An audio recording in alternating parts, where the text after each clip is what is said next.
Benjamin Castle are Americans. Watching the footy. Liam Ryan saying, kick it my way, I want to jump over the pack, and here he comes! Ryan!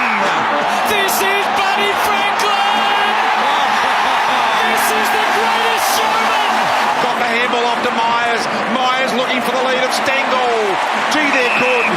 Gee, they're sharp. Razzle dazzle Rioli. Oh, who else? McDonald! Timber! From inside the centre square. Boys kick the goal. Boys kick the goal.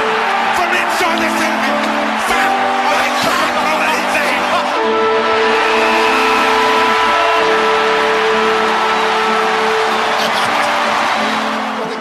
Boy, oh boy, wowee, and good time of day, everyone. Welcome to episode 209 of Americans Watching the Footy, our semifinals recap.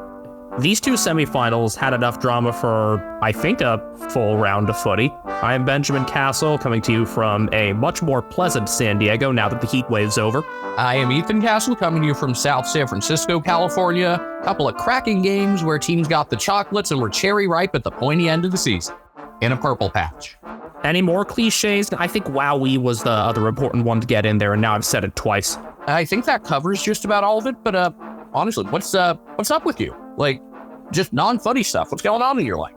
First full week in the fall semester, so I've been doing near full days in a first grade classroom, doing some observing, running some centers throughout the day as well. Plus, I've got my classes in the evenings, so based on where my different sites are, most of the time right now, I am leaving home around 7:30 in the morning and not getting back till past 8. I asked not because I'm genuinely interested, but because I wanted to talk about what I've been up to. First off, Dreamforce is coming to San Francisco this week, so hoping to get a bunch of Australian people to drive around, and no matter where I'm going to get people to drive around, I'm going to promote the shit out of Synergy. It's going to be all about three things: Synergy, power lunches, and power naps.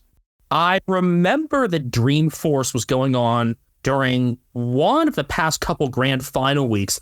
So there were a bunch of Australian techies in town for that, and a bunch of them went to Buzzworks for the Golden Gate grand final party. I will be at the LA Dragons watch party in under 2 weeks' time. Also, I have an Instagram comment that's up to nearly 3,000 likes, which is a great ratio considering this post is a little bit under 7,500. Is it about Brian Myers? It is not. Is it footy related? Not in the slightest. If I give you the comment, maybe you can guess it. The comment is, great moments in brain rot history. Is this something about the Rizzler? No, but it's someone who kind of introduced me to the Rizzler. Hoopify? Correct. I'll try to read it in his voice, and maybe you can throw in some oohs and bruhs and vine booms and things like that. I had a great time talking with Hay Welch on her new podcast, Talk Tua. It was awesome hearing Haley's stories about growing up in Tennessee and how she is dealing with being the biggest person on social media. I can't wait for all of you to listen later this month. Hashtag Talk Tua. I didn't blink throughout that entire thing, by the way. And one of my friends commented, you got to go Costco shopping with AJ and Big Justice now, which is well over 500 likes. But yeah, I've been very busy this week, so honestly, nice that there are only 2 men's games to really go through. I have been watching some more AFLW. We've had 2 36-all draws the past 2 weeks, and the Eagles have won 2 of their first 3. Way to go, Daisy. I'm more excited about the draw, of course. The Geelong women had as many goals this week as me.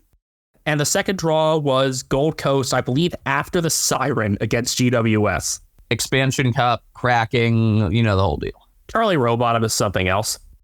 Also, Gary Rowan now has what looks like either a giant worm or a very weird headband. This is the type of stuff that our dad would send us after one of his, or more likely his brother's, back surgeries. But no, this is just nasty looking stitches on Gary's head after his skull fracture.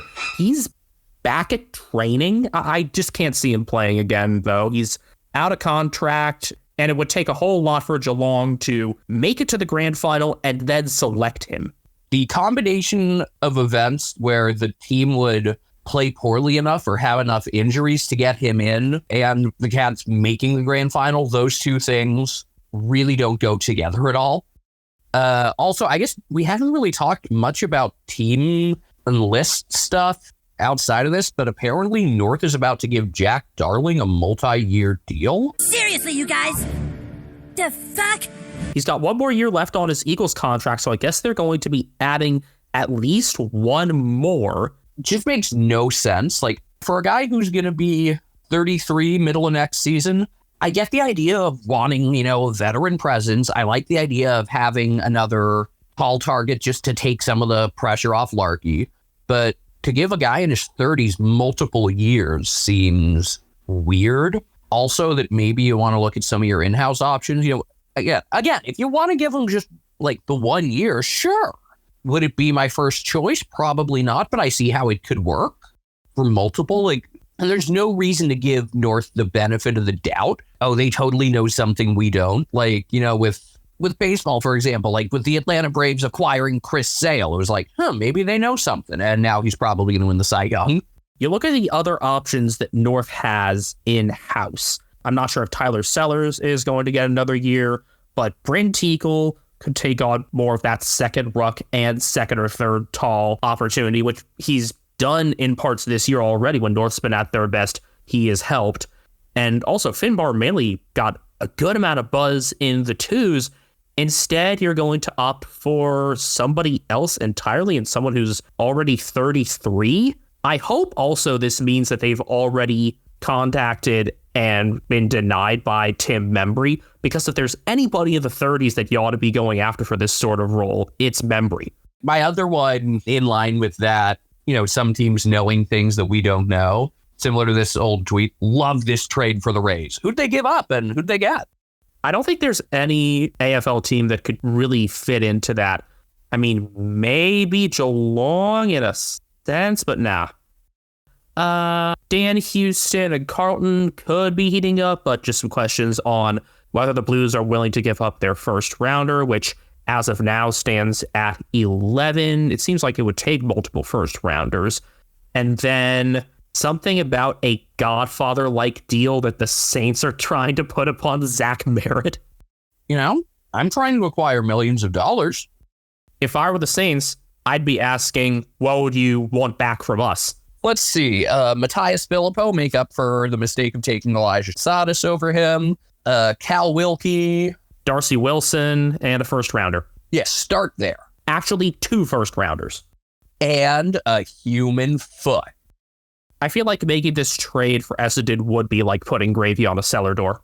I feel like Key and Peele is totally going to catch on in Australia just like 20 years from now. Who's to say it hasn't already? No, we're to like a level of like Key and Peele references being as universal as Simpsons references. It's going to be like someone saw a clip and was just like, oh my God, this show is great. Why did I never watch this before? And it's just going to spread. I feel good about that. I also feel good about Hawthorn losing. Is it mostly just because they can't spoil things for Geelong? Is it because you're just done with the brain rot team for the year? What is it? ¿Por qué no los dos? They just ran out of Skibbity, Ohio Ridge. I kind of threw up on the inside hearing that. And I realize now I'm just going to be stuck hearing things like that and just the newest meme trash for the next 3+ decades of my life. I mean, you could always choose a different path, but we'll talk about this when we do the postmortems on the next episode at much greater length. For now, Port Adelaide 11-9-75, defeating Hawthorn 11-6-72. Another 1-goal meeting in South Australia for these teams. And Port were actually the younger team. They were the youngest of the semi-final teams, thanks to Cal Toomey for this, by games played and age. Well, Charlie Dixon was laid out, and then you have guys like Jack Gunston and Luke Bruce on the other end kind of pulling things the other way. I'll talk about this at much greater length on our next episode, but like, as much as I don't want them to succeed, I'm going to give it up to Hawthorn for the season they had and all of the success they've had and how they built this thing. I thought this would happen just like next year, and I'll probably make this exact same reference again, but like when they beat North after starting 0-5, Dwayne Russell towards the end of that game is talking about, oh, here they come. They're getting all these guys back. And a couple people on Twitter were like, no, stop blowing smoke up their asses. And I said, like, I don't think they're going to be a finalist, but I think they'll be better. They'll be competitive. They'll be a tough out. And yeah, it ended up being like best case scenario for them.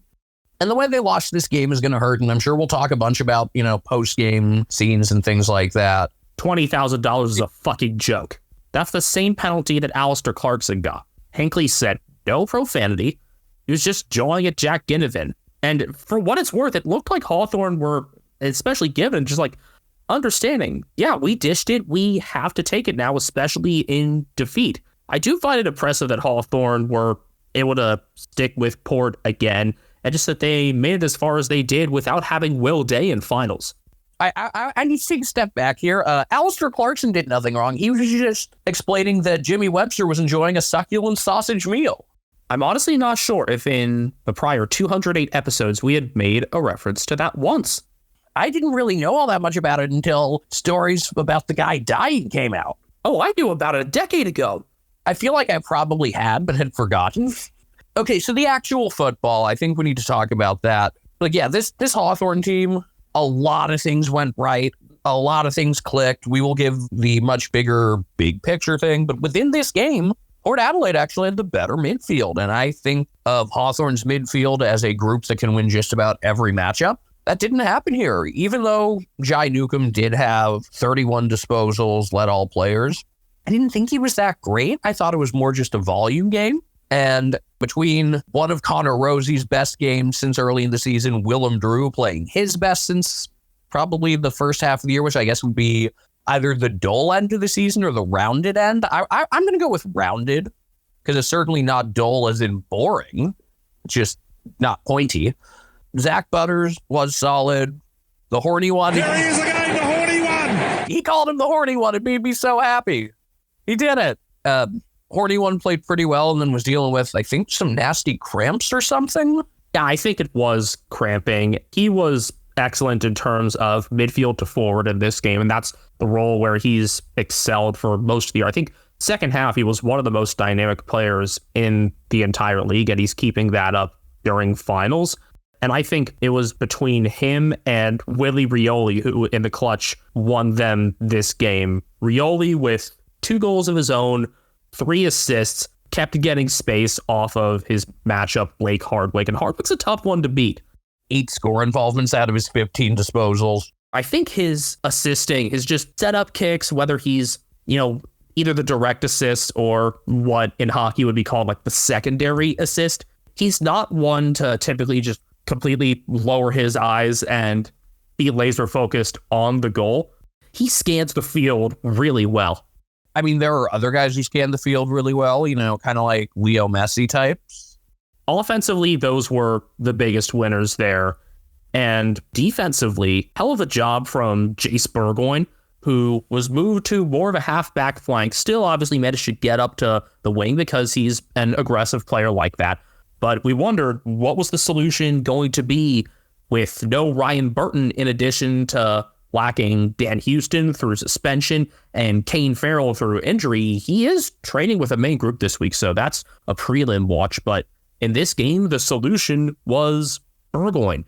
And also, Darcy Byrne-Jones was moved back to half forward, and that worked brilliantly. His pressure was much missed against Geelong. That came back, and they trusted the young duo of Burgoyne and Sin at halfback. I think Sin was, above replacement level, but Burgoyne was the real star. Probably a career game for him with 25, 9 marks, and also a goal, really helping contain a ball in the forward 50 in the fourth quarter. After playing 13 games in his first 2 years, I thought he was going to be spending much more time in the twos this year. Nah, never put him down there again. He has exceeded my expectations for him as my sleeper pick for the year big time. If you put this game on the deserve to winometer, I mean, it's got to swing, 80-20 in Port's favor. The better of the one-on-ones really everywhere. There was some of that in the middle, obviously, but I mentioned Rioli against Hardwick. Burgoyne was largely playing off Jack Ginnivan and did so damn well, even though Ginnivan got his hands on a couple important ones. He kicked 2. I think in large part, though, Burgoyne won that matchup. A quieter game for Ginnivan. He wasn't bad. It brings me no satisfaction to admit that Nick Watson was pretty clearly Hawthorne's best player. And, my thing was get your jokes in about him while you can, because he's going to figure out how to kick goals. And then he figured out how to kick goals, and he's been on a tear. He had a really good finish to the season. One of those where, the moment the ball gets near him, you think, oh shit, there's a goal coming. It was a better game for Dylan Moore. James Sicily, despite the late shot into the post, I thought he was really sharp. I liked Jack Scrimshaw's performance defensively. I thought Josh Weddle was quieter, but still useful, the way he was able to impact the game in all parts of the ground. I know we've talked, with some of the incoming guys they're about to get, maybe it means more forward time for him. I like letting him roam and letting him play in as many different spots as possible. I think Horne-Francis did do well when Weddle was one-on-one with him. And I think that will be part of the whole domino effect of acquiring Barris, Battle, whoever else, is that Weddle will get more time forward, whether that's in a roving role or really starting from a half-forward position. I say just put him wherever and he'll find a way to impact the game. And I think Sicily could get some real forward time in the future also. I know that he's the one whose kick technically cost them the game, but I don't think he's, or any one player, really cost it for them. By the way, Watson's end to the season, round 23 through the end, 13-5. I mean, if you really want to pick a player who cost them, you could call out Jack Gunston for just being invisible, and his run of looking awesome came to a very, very abrupt halt in this game. If you wanted to pick out a specific player. Also, I didn't think Connor Nash was especially great. He was just kind of there. And without Will Day, you need him to be able to do some more. And we noticed earlier in the year, Nash was much quieter without Day, and I think that's just a matter of how much you can focus on him. Nash still got 9 tackles, 4 clearances from 19.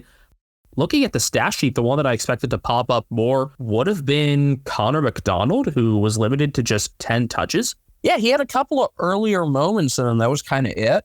Also, Mabior Chol, it seemed like early on, he's going to be doing this thing. It's going to be another of those high-impact, high-effort games, and then he just kind of receded. I think some of that was also just that, getting the ball to Watson in the forward 50 as much as possible seemed to be a priority. When Mabior turns it on for a full game, as we saw a week earlier, it's pretty scary. We're talking a lot about the individuals in this game. Team-wise, I mentioned Port had the better of the one-on-ones, and I think they targeted the right ones. The midfield mix was better, and they were the superior team in terms of keeping the pressure on and just playing through things at high pressure. Maybe this was just bound to happen to Hawthorne at some point. I also want to say the high pressure both ways helped make up for just the really long goalless periods in the first half and made things feel even more intense, even during a steadier second half. Because this game didn't seem like anything too crazy on the scoreboard, obviously. An 8-goal fourth quarter definitely was high octane enough. But before that, if you just saw what the score was, you'd think, this isn't anything special. No, this was damn entertaining.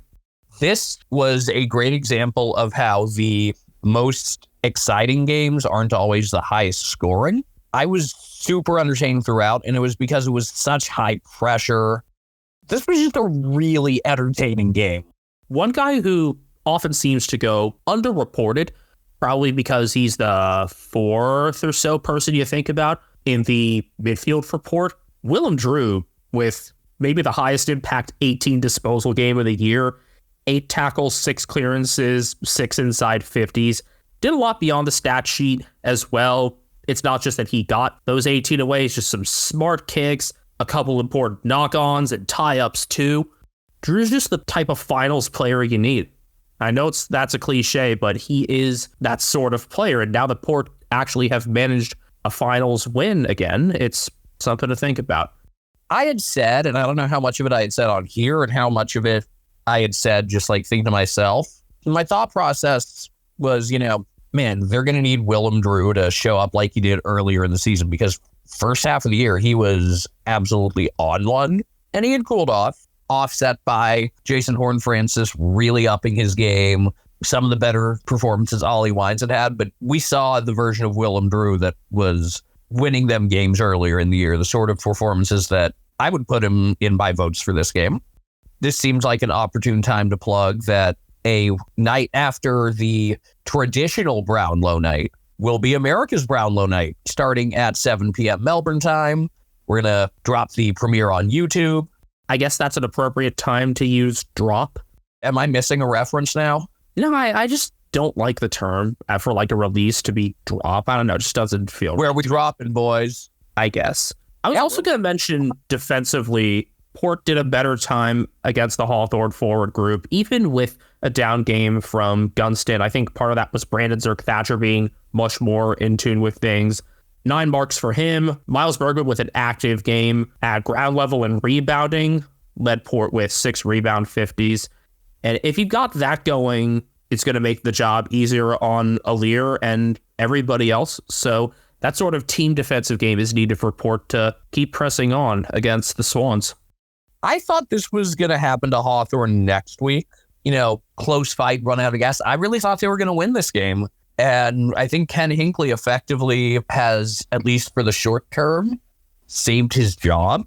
I know we've been critical at times, but I do want to give them some credit and his staff as a whole. Because, usually when we're talking about coaches, it's not just the individual head coach. It's not a one-man effort. It's a team project. But I like the way this team has figured out how to utilize Jason Horn-Francis and maximize his abilities between both the forward 50 and the midfield. And I don't think every coaching staff would have been able to see that. If you consider Horn-Francis his own thing, actually, Willem Drew, might still be the 4th option in the midfield because there's also Ollie Wines with an octopus. The pressure started from really that midfield quartet other than Horn-Francis. All of Drew, Butters, Rosie, and Wines with at least 8 tackles, and it just kind of emanated outward from them in a really positive way. And I know there had been questions on Rosie after the qualifier. He stepped up when he needed to. Now, Port will need to make one change going into the prelim because Todd Marshall is concussed again. At this point, I honestly would not be surprised if he's medically retired. I hate that some of these guys with concussion issues, it's gotten so common that it's like, and this is not to make light of scary head injuries, but just the way you delivered that, and there's SpongeBob ripping his pants again. And I mean, this is a much more morbid thought about that. I don't know, Todd Marshall got me thinking about it. Tua Tagovailoa in the NFL got me thinking about it. Well, Tua was a stupid one. Why are you lowering your head into a situation like this when you've had multiple concussions? That's like as dumb as Sidney Crosby getting into fights. Like, how many times has your brain been turned into oatmeal? That's just not smart.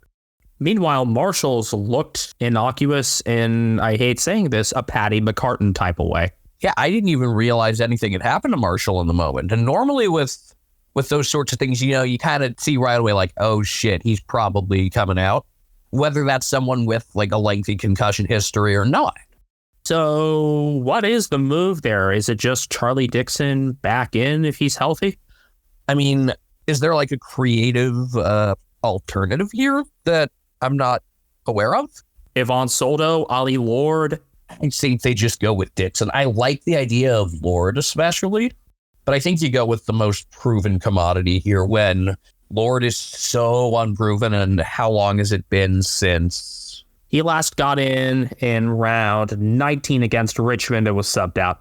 Okay, because I was going to ask, how long has it been since Soldo's even had a game? It's like middle of the season, wasn't it? Back in round 14 against the Giants. Yeah, so that's difficult. That's very difficult.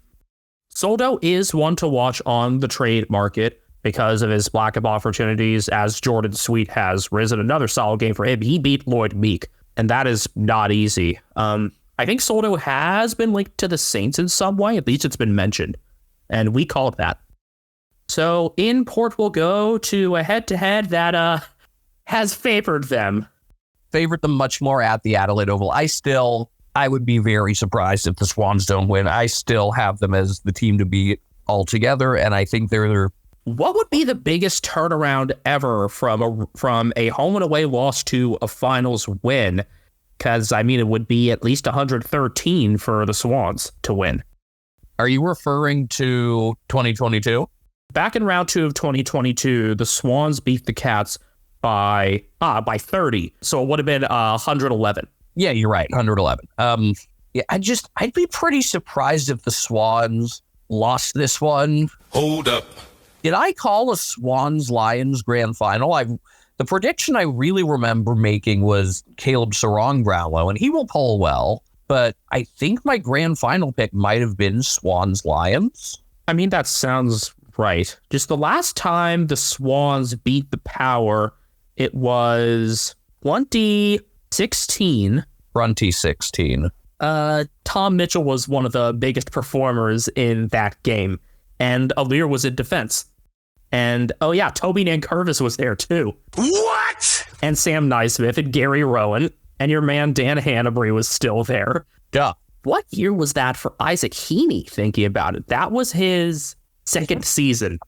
This is shifting towards more preview talk, but Port have only won 3 straight meetings at the SCG. They've also won 5 straight at home. That most recent trip to the SCG was one of the best finishes we've seen in quite some time. You called it. Kind of. I mean, I called more like the Logan McDonald one, or, someone kicking a behind when they need a goal, but I was kind of right. Mr. Castle, you are technically correct. The best kind of correct. Benjamin, 78% of our listeners are between 18 and 35 years old, so they probably want to start a podcast like we did. How did you know that number, Ethan? Thanks to the analytics we have for Spotify for Podcasters. Formerly known as Anchor, sorry Frio fans, Spotify for Podcasters has tools that allow you to record and edit your podcast from your phone or your computer. No fancy software needed. It's so easy you can edit it while drunk. And Spotify for Podcasters doesn't just allow you to upload to Spotify, you can also distribute your podcast on platforms like Apple, Stitcher, and more, just like we do. Best of all, it's completely free. Not only is it free, you can even make money from listener support or ad revenue. Hint, hint. Download the Spotify for Podcasters app or go to podcasters.spotify.com to get started today. Welcome back to Americans Watching the Footy. Find us on social media, Twitter, YouTube, Instagram, a lot of places at Americans Footy.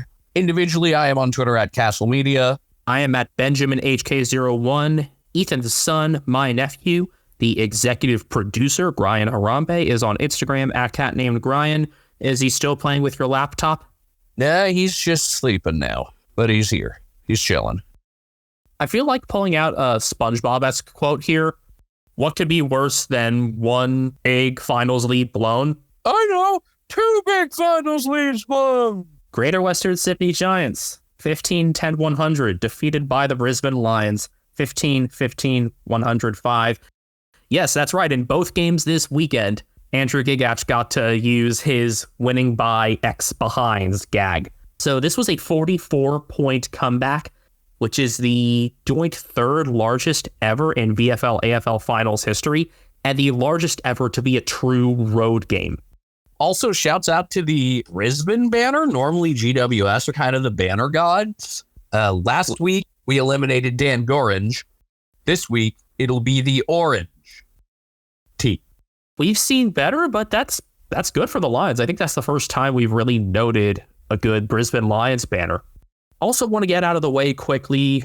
The crowd, obviously disappointing. It wasn't a sellout, but it was the largest crowd to have not come against any of Collingwood, Sydney, or the Bulldogs. I think the crowd had something to do with this. This did not feel as intense or well played or high octane as the Port game. I mean, it still obviously was a final and felt like it, but it didn't feel like it was quite like on that same level. I want GWS to have that atmosphere, and I know it's a slow climb to get to that. And I mean, the same applies for games at Gold Coast. Obviously, they haven't had a final there, but just the intensity always seems lower watching a game there. With the exception of opening round?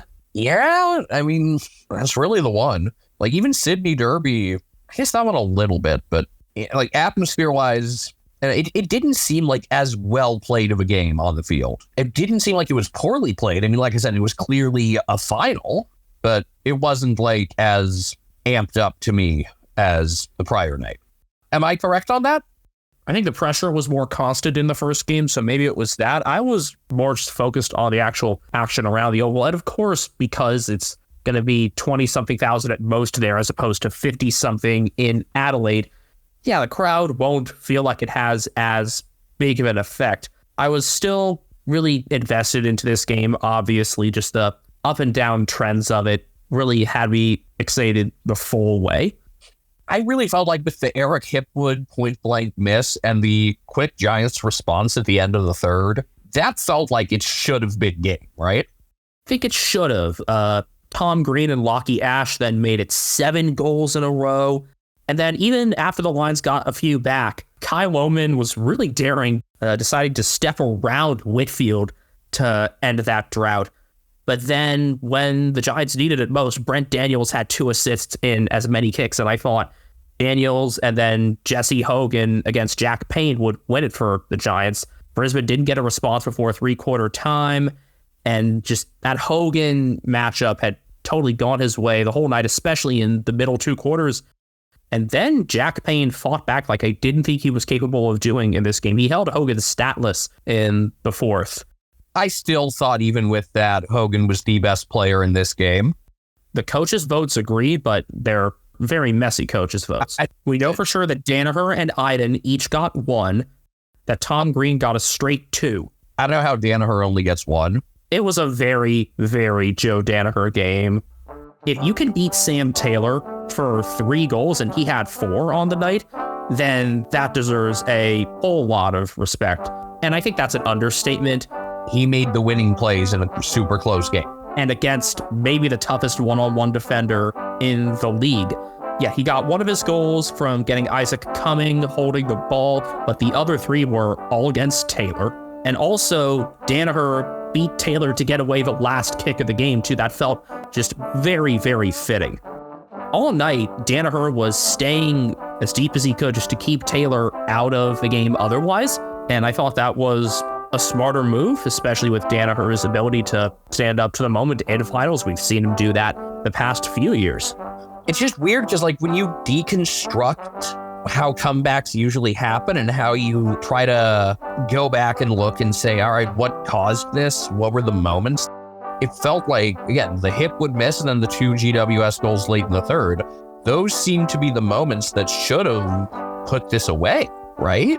Those, and then Daniels had another assist to set up the first goal of the 4th. I thought that was the dagger of daggers because Toby Green went down, got back up.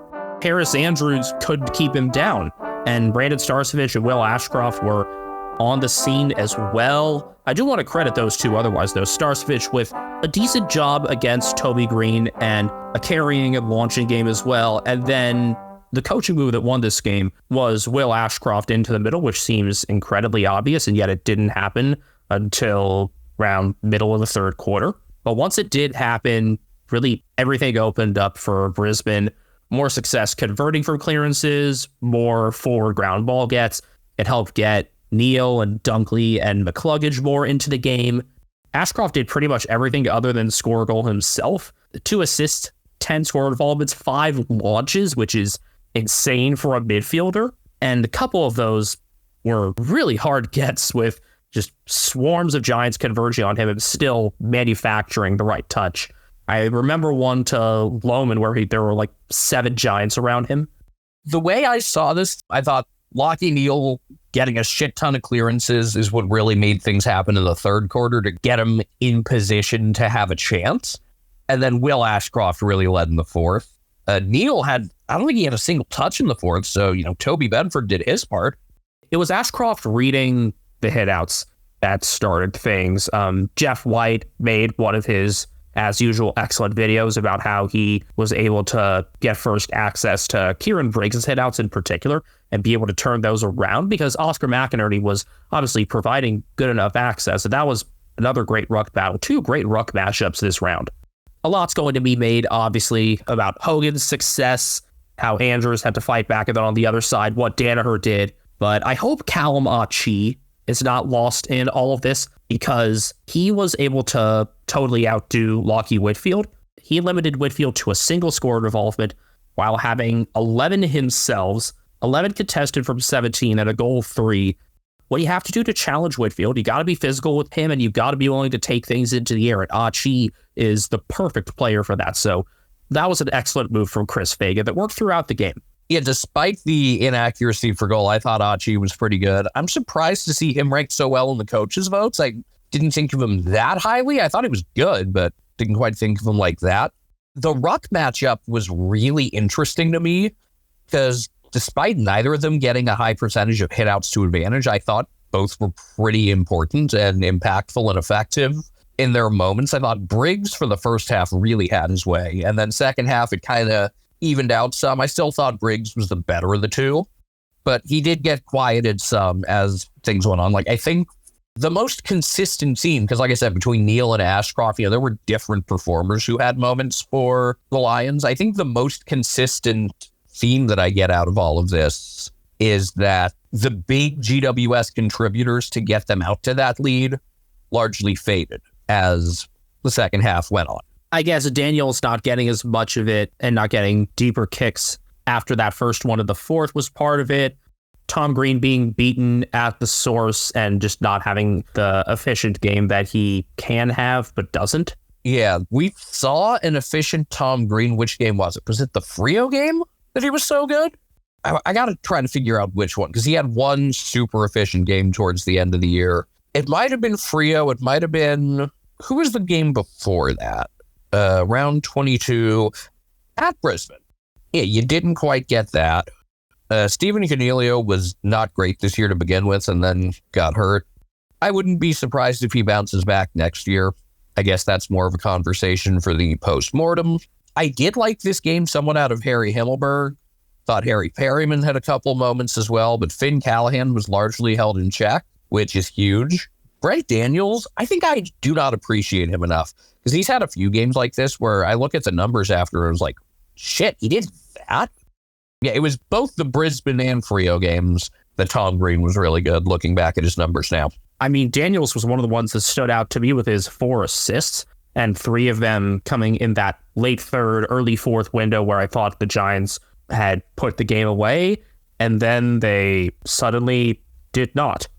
The Lions had 5 goals and 18 kicks in the third quarter and then kicked the final 6. Woo! The more you can render Finn Callahan ineffective, I think the more manageable this team is. And yeah, he didn't have an especially great game. And I think more and more focus is going to shift to him as Josh Kelly turns 30 before next season. I do want to give Josh Kelly credit. I thought he was honestly fantastic in this game. Had like 20 disposals, about 3/4 of those were handballs. He would get himself open, receive either a kick or handball, and then handball to someone else who would then deliver the entry kick.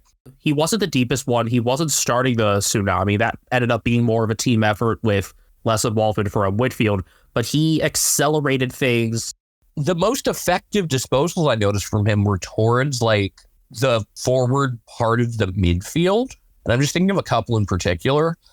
But yeah, I did really like this game from him. And I think as the season's gone on, I grew to appreciate him more. I'm surprised it took you this long when I'd been on him for maybe 3 years. The more I think about this, I don't know which team deserved to win this game. I think this was kind of a toss-up. I mean, fitting then that they both scored 15 goals. Remarkable that the Lions managed to kick so accurately to end things. Yeah, I guess knowing the opportunities they missed, on one hand, you could say, well, they could have had a bunch more. On the other, bad kicking is bad footy. So it's tricky. I do want to also mention, I didn't notice a ton out of Noah Answorth, but he had 11 tackles. This is pretty amazing. The Lions for the game only had 65 tackles to the 85 for GWS. 18 of those were between Noah Answorth and Brandon Starcevich, who, another 3 score launches, quieter game from him, but you noticed every time he had it, and not just because of the shaved head.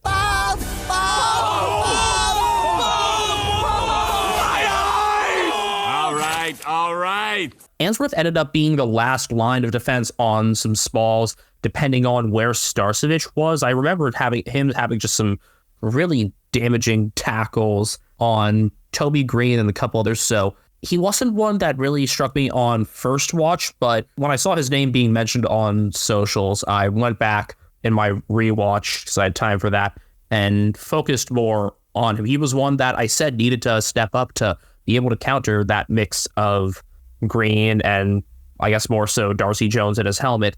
And Answorth did step up, so very well done there. You're talking about the opportunities that Brisbane had missed. The Giants missed a few big ones as well. I'm thinking before their 7-goal run started in the second quarter, there were misses by Cumming, Bedford, and O'Halloran that stand out in hindsight. And then after he started the run, Jesse Hogan had one more. I remember Brisbane's inaccuracy much, much more. And I guess also from the first half, you'd think about Dane Zorko's 2 big fuck-ups as that run started, because he gave up a reversal to James Peatling before a Jesse Hogan goal, and then an awful tackle attempt against Toby Green. But unlike a lot of games, Zorko was able to put that behind him and contributed, willed himself into a lot of forward contests in the second half, had 1 goal in the third and another in the fourth. He redeemed himself. I'll talk about this much more when we, actually preview the prelims, but I think as much as they can just out-talent you in the middle, I think I like my chances more against Brisbane than against GWS, really boiling it down to the simple question of who do I think the Cats can match up better with? Daniher and McInerney or Hogan and Briggs? And I feel better about Daniher and McInerney, just between body types there and everything, and just what's made, especially Briggs, such a unique matchup this year. Yeah, he's shorter, but kind of bulky and broad-shouldered, and I do not think they would have much of a shot against him. Do you think that the best matchup would be to just keep blitz-offs on Daniher all game? I think it's Jack Henry. I think you focus more on getting blitz-offs into the middle, although we'll see about, does O'Sheen Mullins stay into tag Lockie Neal? There's a lot of selection questions all of a sudden, with Sam DeConing's health. Like, I would be shocked if Tom Hawkins was considered, but there are still some questions that are going to need to be solved. You're going to need your small defenders, so that may be what saves Jed Buse and keeps him in. I got to think about this more. Tom Hawkins is more likely to be in than Gary Rowan. Gary Rowan actually looks like Chucky. It's not just a nickname now. Startling just some of the trends from these finals that were broken. The Giants had never lost under Adam Kingsley when leading at three-quarter time. They had been 23-0, and they led for 250 of 266 minutes played in their 2 finals. This is a younger team in some ways. You've got this older midfield class there, Kelly and Canelio. Plus, you got Toby Green on the forward side and Cal Ward having done everything he could. And then you got this newer mix coming in on the small side, and Tom Green isn't that old. But it's going to be a lot to ask for GWS to come back from this. While I love where this club is big picture, this is the sort of thing that can have lingering effects and haunt you for quite some time. So both my second and third favorite teams, GWS and Freo, the way their seasons ended could be the sort of things that haunt you for a while. Moments that you look back at, like, where did it all fall apart? And it's like, that's where. I hope both of them are able to overcome this because I like them. I think at this point, yeah, GWS is probably my third favorite. Freo's definitely number 2. I mean, I've taken enough to GWS that I actually remember the difference between Josh and Jake Kelly. Boy, oh boy, wow, I told you the way I taught myself that one, right? No. Well, GWS just seemed to me like a Josh team. Josh Wine, the Josh fight. So it just made sense. And now Jake Kelly is retired. That was you can't delist me, I'm retiring, I think. Now, what GWS did well throughout this game that I do want to touch on quickly, they did take away Brisbane's uncontested game. The Lions averaged around 100 uncontested marks, and they got nowhere close to that at all. And the fact that Brisbane fought through that is impressive. This shows you just the kind of midfield stock they have and the ability they have to accelerate play from pretty much everywhere. Achi involved in that. Darcy Wilmot, much more positive than negative. Wilmot, by the way, just has never even been considered to be taken out of the lineup. I believe he's played every game since debuting in the Richmond elimination final 2 years ago. Yeah, he has played all 54 games since, which is remarkable. And like that Richmond final, in this game, the Lions were the second to reach 100 and still won. Yeah, the score was very similar because that one was 106-104. And that one also had a game-winning goal by Joe Daniher. Oh, yeah. Yeah. You know, that kind of reminds me of how it's like 5 defenders and none of them paid attention to him. Kind of like Mo on Christmas. 18 wheels and they all missed me. Meanwhile, there's Will Ashcroft working his way through 6 or 7 Giants. Honestly, if there's any year that Lachie Neal does win his third Brownlow, I feel like it has to be this one, because Will Ashcroft is going to be taking away votes from him for the rest of his career, as will Levi. Do we have anything else here? I mean, the stage is set for another Geelong and Brisbane prelim. I mean, it worked pretty well 2 years ago. Geelong are going to be wearing the dark shorts. Let me check what that meeting looked like. That meeting was also in dark shorts, with the Lions and the Fitzroy top and the white shorts. I don't think that actually means much of anything, but I like that. You know, what do I remember about that? I remember that it was over very quickly. There was someone who said, great kick, back to 9 goals. I think it was a Hipwood goal, and that was just a very Chris Paul huge 3 moment. That 2022 meeting was Reese Matheson's final AFL game. He was the sub then. Now he's just swole. I'm surprised he wasn't, like for the anniversary of 9/11 out trying to do like truther stuff. I wouldn't be shocked to see him in Washington, D.C. January 6, 2025, regardless of what happens in November. Now, I think of him more as like just conspiracy stuff than getting behind a specific candidate. It's like tinfoil hat, wake up sheeple, a little more Alex Jones. Most likely footballer to appear on InfoWars. Yes, definitely. Ooh, I do have something. We talked about this earlier today. Bruce McAvaney is going to be in some sort of hosting capacity for the last 3 broadcasts of the season. Welcome back, Brucey. I'm thinking this is like a studio host type thing. Yeah. US TV, I once again ask you, don't go away from coverage until after roaming Brian. That never happens. I know. Sucks. Looks like it'll be FS2 for both again. Okay. I do want to say the 12:15 local start time, what's that, 5:15 in Melbourne? So perfect for me. I will be able to get high school football stuff done and then log in. So thank you. There's that, and then it looks like the grand final will be FS1 judging by the current schedule. Good. All I know is I'll be watching that on a big screen with a decent crowd of people, and hopefully some footy players will show up, waiting for American travels to pop up in our feeds. Yeah, looking forward to hopefully sending people restaurant recommendations and things like that. In the meantime, I guess for the awards this week, Yeah, we can just kind of pass that. I mean, there's not going to be anything that tops either last week. The Jeremy Cameron piss-off goal, I will work that call into the intro for next year, or the Isaac Heaney mark, which would be a finalist this year, if not winning. You'll learn about our picks for mark and goal of the year, among many other things, in a bit over a week after you listen to this with America's Brownlow. I am working in earnest on that. We do have one award that we need to give out, that being the main character. Last week's main character was, of course, Isaac Heaney. I guess this week's has to be Joe Daniher. I mean, actually, no. Ken Hinckley. Let me give a little about that. What Ginnivan said is so innocent and not a problem.